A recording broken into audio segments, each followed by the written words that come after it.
네, 금요일입니다. 한 주 동안 월가 애널리스트들의 눈에는 어떤 종목들이 포착이 됐을까요? 김장렬의 업사이드 시작합니다. 오늘은 아무래도 엔비디아 얘기하지 않을 수가 없을 것 같고요. 그리고 또 조금 시장이 변동성이 있었습니다. 그렇기 때문에 우리가 좀 장기적으로 안정적으로 가져갈 수 있는 종목들을 소개해 주신다고 하네요. 유니스토리 자산운용 김장렬 투자전략본부장 나오셨습니다. 안녕하십니까? 안녕하세요. 네, 반갑습니다.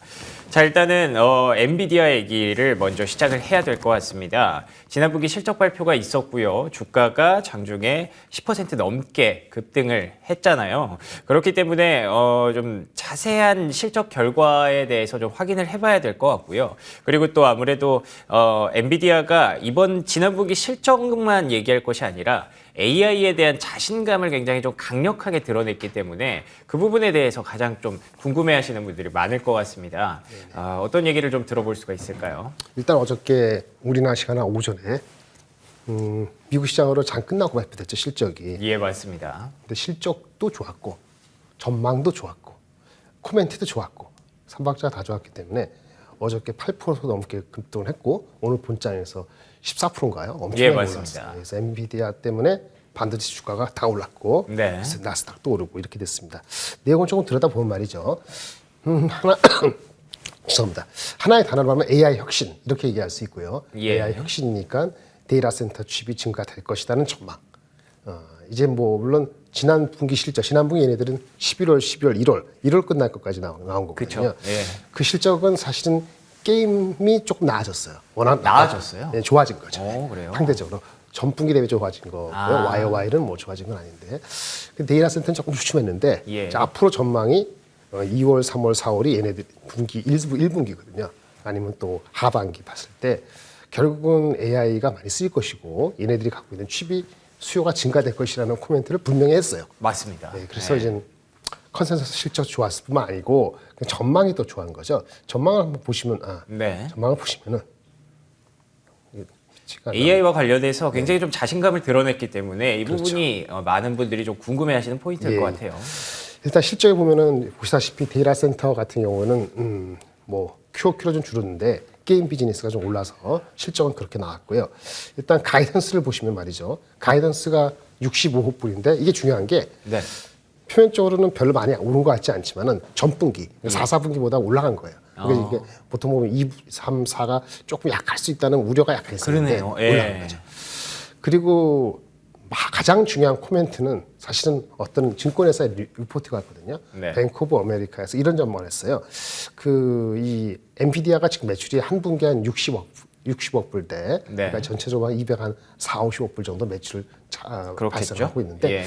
뭐 한 3년 뒤에는 지금 AI로 얘기되고 있는 생성형 AI 이게 GPT거든요. 네. Generative 이렇게 Pre-trained 트랜스포머에서 이 Generative 텍스트를 주면 생성하는 이 AI 관련된 매출이 전체 매출의 상당 부분 차지한다 이렇게 얘기했어요. 그러니까 그 BOA에서 전망한 건 145억 달러. 네. 얘네들이 엔비디아가 지금 매출이 250억 달러니까 네. 지금 매출의 한 반 이상이 새로운 비즈니스가 형성되는데 그것이 바로 우리가 지금 얘기하고 있는 생성형 AI 관련 매출이다. 이렇게 얘기하면서 이것이 전체적으로 분위기를 확 바꾼 거죠. 그러니까 첫 번째는 가이던스가 약간 높았는데 비수기일 수도 있는데 더 좋았고 네. 게임은 사실 좋아지긴 했습니다만 아직 그 재고가 완전히 떨어진 건 아닌데 재고 문제도 아마 한 여름 지날 때는 완전히 해결될 것으로 예측을 했고 거기다가 주요 중장기 전망이 좋았기 때문에 주가가 많이 올라서 좀 반락을 한 분위기에서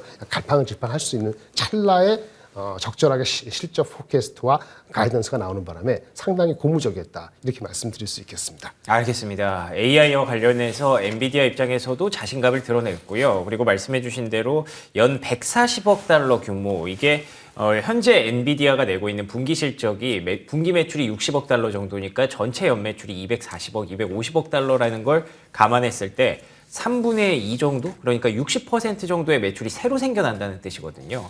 그게 머지 않았습니다. 2027년이라는 건 뭐 한 3, 4년 남았다는 뜻이기 때문에 앞으로 계속 업사이드를 좀 가져갈 수 있는 포인트가 됐던 것 같습니다. 물론 이렇게 핫한 종목도 있습니다만 앞서서 말씀드린 대로 사실 오늘 전까지는 계속 시장이 좀 불안했거든요. 그렇죠. 네. 그렇기 때문에 좀 장기적인 관점으로 장기 투자 종목을 소개해 주신다고 들었습니다. 네네.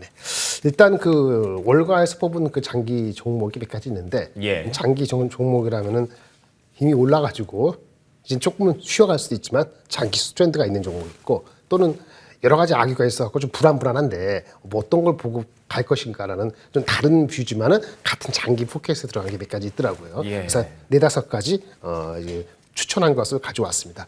첫 번째 거는 이제 그 윈 리조트고요. 요건 나 좀 이따가 다시 구체적 설명을 더 제가 드리겠습니다만은 네. 이건 카지노.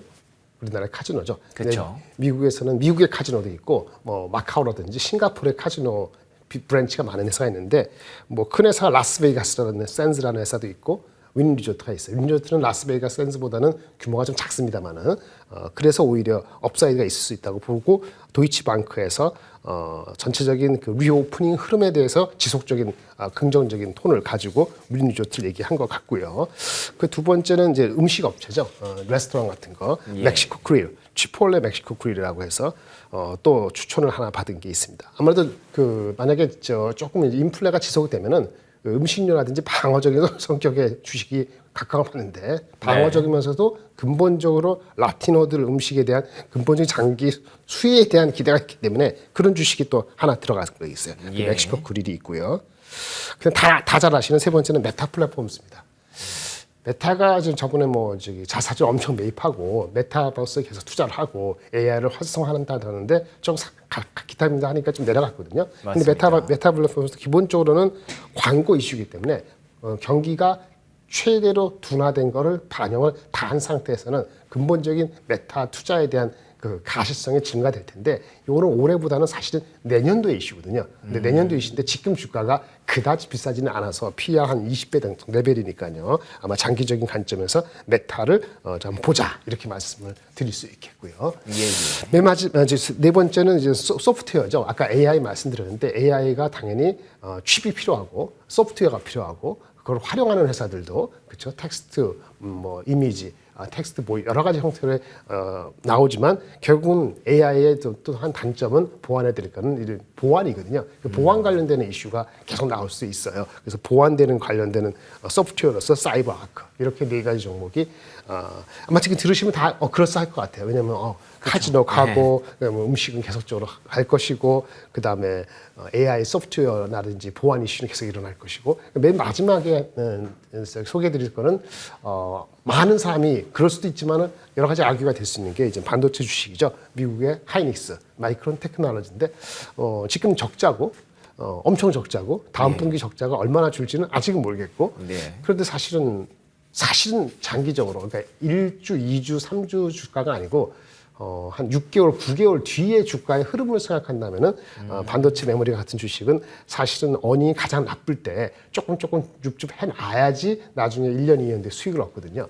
물론 이것이 반도체 메모리 주가가 아까 윈 리조트, 뭐 메타 플랫폼, 뭐 사이버 소프트웨어 이런 거 대비했을 때 상대적으로 어떻게 수익이 더 많을 것인지는 장담할 수 없어요. 하지만 예. 반도체 주식, 삼성전자, 하이닉스 마찬가지로 마이크론 주식을 사겠다 하면은 지금 사야 되는 거고 아니면 6개월 뒤에는 사면은 물립니다. 그러니까 지금 사든지 안 사든지 둘 중에 하나가 되는 건데 그래서 다시 말하면 오프닝, 마켓 리오프닝, 음식료, 그다음에 중장기적인 메타버스로 가는 방향성, AI 소프트웨어에 대한 거 그리고 반도체는 실적이 나쁠 때 일부 편입하는 이런 패턴의 5가지를 말씀드릴 수 있겠습니다. 알겠습니다. 장기 투자 유망주 5가지 짚어주셨습니다. 윈리조트 그리고 치폴레, 메타 플랫폼스, 사이버아크 소프트웨어, 마이크론 테크놀로지까지 개별 종목마다 성격이나 특성은 조금 다를 수 있습니다만 말씀해 주신 것처럼 지금 당장 수익을 내기보다는 조금 더 먼 미래를 앞둔 상황에서 조금 주가가 저렴할 때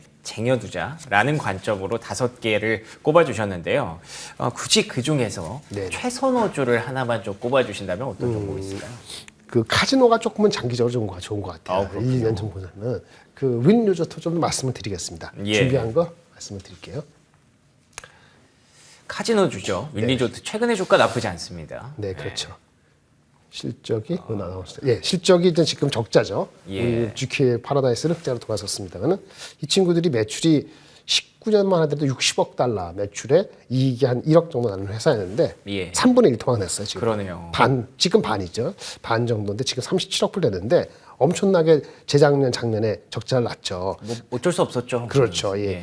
근데 최근에 이제 그 4분기 실적이 나쁘게 나왔음에도 불구하고 리오프닝 된 기대감으로 주가가 상승세를 전반적으로 보이고 있는데 특히 중국에서 춘절 연휴 기간 동안에 아무래도 마카오 수요에 대한 기대가 조금 올라오는 것 같아서 장기적인 측면이 지금이 좋은 시기다 이렇게 좀 보는 것 같아요. 예. 근데 아까 말씀드린 건 실적이 이렇게 변화가 되면은 한번 턴한다면 그러면 중요한 게 뭐냐 올해 얼마냐 이게 중요한 거잖아요. 올해 작년에 37억 불, 그 다음에 코로나 있기 전에 70억 불 가까이. 그럼 지금 올해 얼마 될까? 이게 중요한 거예요. 올해에 대한 전망이 정확히 나오진 않았습니다. 우리 그 GK나 패러다이스 같은 경우도 조금 조심스럽게 보는 사람이 70-80%, 예. 19년도 70-80%까지는 회복한다. 매출이 돌아간다. 그러면 이제 66억 불에 70-80억 불 정도 회복한다고 가정할 수 있거든요. 이게 정도는 중요하지 않고 매출이 올라오는 게 가장 중요하기 때문에 이럴 때는 PSR, Sales Volume 곱하기 얼마의 가치를 줄 것이냐 이런 게 잣대로 하게 되는 거죠. 그래서 이제 그거는 올해에 얼마만큼 과거 3년 전으로 돌아갈 것이냐를 비교를 해야 되는 게 하나 있고 또 한 가지는 이제 경쟁회사가 있다. 경쟁회사보다는 좀 비슷한 밸류에이션 받는 회사가 있으니까 아까 앞전에 말씀드린 라스베이거스 샌즈라는 더 큰 회사하고 비교할 필요가 있어요. 라스베이거스 샌즈라는 회사가 주가가 어떻게 되느냐 현재 이미 아직 19년 매출 안 갔습니다. 당연히. 예, 19년 매출에 팬데믹 이전의 매출의 80% 정도를 올해 회복할 거라는 가정을 가진 PSR 그 매출의 한 4배 정도로 지금 이미 거래가 되고 있습니다. 그렇군요. 이 밸류에이션의 그 규모에 대해서는 여러 가지 아기가 있을 수 있지만 하여튼 그 정도 지금 거래가 되고 있는 현실이에요. 예. 근데 윈 리조트는 이 가정을 해보죠. 규모가 얘네 회사가 굉장히 작거든요. 아까 그 라스베이거스 샌즈의 규모에 뭐 얼마 될까요? 한 5분의 1, 6분의 1밖에 안 될 거란 그래요? 말이에요. 예. 예. 그래서 얘네들도 일단 매출은 과거 패턴과 비슷하게 80%를 회복한다고 가정을 하면은 아까 66억 불에 한 80%의 매출을 간다고 가정할 수 있겠죠. 예. 근데 지금 밸류에이션은 이 회사는 라스베이거스 샌즈 규모도 작고 여러 가지 아규먼트가 있다 보니까 좀 할인을 줘야 될 것 같아요. 그래서 할인율을 애널리스트에 따라서 한 30% 할인을 하면은 그러면 2.8배 곱하기 19년 매출 80%의 할인율 30%를 줘서 그게 2.8이죠. 4배가 아니고. 예. 그러면 148억 불의 시총이 나와요. 148억 불이면 지금 시가총액에 대해서 비해서도 한 20% 초반 정도의 업사이드가 생기는 거죠. 20% 초반이면 방향이 좋으면 여전히 괜찮은 업사이드라 볼 수 있는 거고 아까 가정이 19년 매출의 80%라 가정했잖아요. 네네. 19년 매출의 80% 이상이 된다든지 아니면 윈 리조트가 할인율을 좁힐 수 있는 어떤 주중 환원 정책을 한다든지 그러면 이 업사이드는 좀 더 높아질 수 있는 가능성이 있기 때문에 카지노 쪽에 가면은 한국의 GK 파라다이스와 비슷한 개념이지만은 마카오 쪽에 영향을 줄 수 있는 마카오는 항상 규제가 많이 돼가지고 주식이 올라가기 전에는 좀 억압을 받거든요. 그래서 그런 측면에서의 마카오의 업사이드를 좀 보고 그다음에 밸류에이션의 간격이 좁아지는 거 19년 대비했을 때 그 매출의 그 규모가 80% 이상 됐을 가능성을 본다면 업사이드는 실제는 이거보다 더 클 수도 있는 거죠. 시장에서는 이런 정도의 그림을 보고서 그 글로벌 리오프닝 수혜로서 라스베이거스 샌즈 윈 리조트 작은 종목 작다고 해서 우리만 작지는 않습니다. 다 몇 조 이상 되니까요. 예. 그런 의미에서 윈 리조트가 좀 눈에 띄어서 말씀을 드릴 수 있겠습니다. 알겠습니다. 윈리조트 뭐 지금 당장 실적이 엄청나게 개선된 건 아닙니다. 하지만 2019년 매출의 한 80%까지만 올라온다면 그리고 또 규모를 감안해서 조금 보수적으로 봤음에도 불구하고 20% 정도의 업사이드는 현재 있을 수 있다라는 점을 말씀해 주셨고요.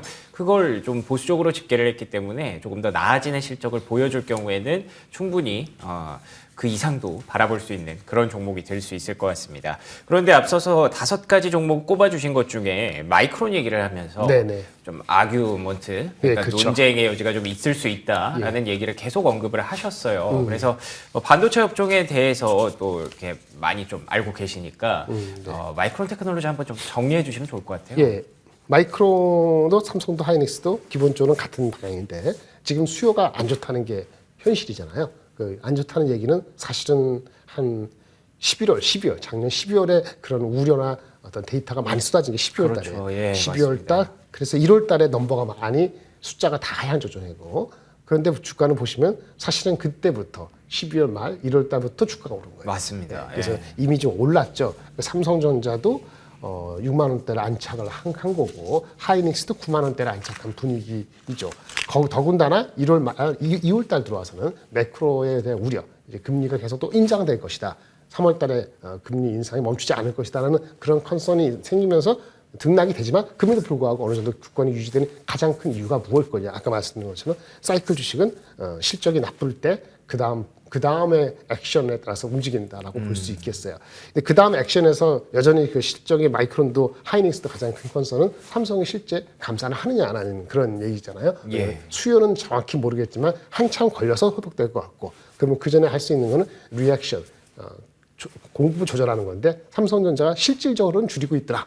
뭐 이런 컨센서스가 잡히면서 그러면 기다리면 되겠다. 수요가 이런 개념으로 바뀌어서 웬만한 뉴스, 그러니까 PC, 스마트폰, 데이터 센터, 기타 많은 수요가 부진하다는 거 또는 심지어 1분기 실적이 예상보다 마이너스 10이 아니고 마이너스 15다. 이런 넘버가 나온다 하더라도 주가가 반락하거나 아니면 이런 조정을 받는 것은 그 깊이라든지 그 기간은 이제는 굉장히 제한적일 수 있다라는 게 컨센서스화 되고 있다는 것을 염두에 두시고 하이닉스하고 마이크론을 살 것인지 예. 바라타일 큰 것 아니면 안정적 삼성전자 살 것인지 이렇게 보셔야 돼요. 선택의 기로에 나온 거죠. 그래서 마이크론은 단기적으로는 실적이 나쁘기 때문에 역풍을 받고 있다. 근데 기다린다는 것은 6개월 뒤 가을 최소한 가을이고요. 잘못하면 겨울 대선화 수치가 좋아진다. 그렇군요. 그런데 그거를 그렇게 거꾸로 생각을 하는 이 마음의 불편함을 이겨내야지 이런 주식에서 얻을 수 있는 거죠. 아까 중요한 건 수요가 나쁠 때 주가는 빠집니다. 예. 근데 리액션 나올 때 다음에 똑같이 감산한다든지 감원한다든지 보세요. 감산 감원하면 그 다음에 좋아지는 거예요. 심지어 LG 디스플레이 같은 경우도 얼마 전에 오른 것도 걔네들도 적자가 1분기 지난 4분기보다 더 커지거든요. 예. 근데 뭐가 나오죠? LCD 가격이 감산을 업체 많이 해가지고 향후 몇 개월 뒤에는 가격이 오를 수도 있어라는 전망이 나오자마자 이제 오른 거거든요. 반도체도 그런 개념으로 왔기 때문에 업체들이 리액션, 감산, 감원들을 노력을 하고 있다는 측면에서 오히려 단기적인 역풍의 그 다음의 개념, 이미 바닥이 지나가고 있지 않은가 이런 패턴으로 간다는 거를 좀 생각한다면은 중장적으로 볼 수 있다 이렇게 볼 수 있는 거죠. 단 목표 주가는 이미 바닥에서 올랐기 때문에 과연 여기서 20%가 더 오를지 15%가 더 오를지 아니면 한 10%좀 남짓하고 그 다음부터는 시장하고 비슷하게 움직일지는 그건 가늠할 수 없지만 아직은 업사이드가 충분히 열려 있다 이렇게 말씀을 드릴 수 있겠습니다. 알겠습니다. 사실 뭐 최근에 들리는 이야기로만 접근을 하면 메모리 반도체 종목을 사기가 쉽지가 않죠. 손이 잘 안 갈 수 있습니다. 하지만 6개월 정도의 텀을 기다리실 수 있는 장기 투자자라면 어느 정도의 모험은 좀 필요할 수도 있을 것 같습니다. 그래서 마이크론 테크놀로지 혹은 삼성전자, SK하이닉스 다 비슷한 관점에서 정리를 해주셨습니다. 단기적으로는 역풍을 맞을 수 있다는 것도 계속해서 기억해야 될 것 같네요. 자, 지금까지 유니스토리 자산운용 김장렬 투자전략본부장과 오늘 얘기 나눠봤습니다. 오늘 좋은 말씀 고맙습니다. 네, 감사합니다.